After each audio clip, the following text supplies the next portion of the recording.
Hey everyone, in this video, let's talk about how you can get more charm slots in Path of Exile 2.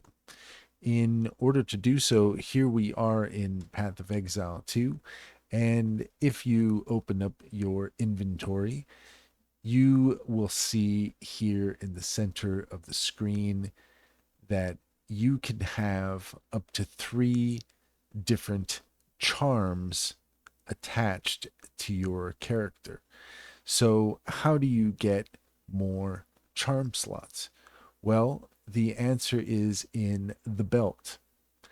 The belt is what determines how many charm slots you have. So, you need to get a better belt.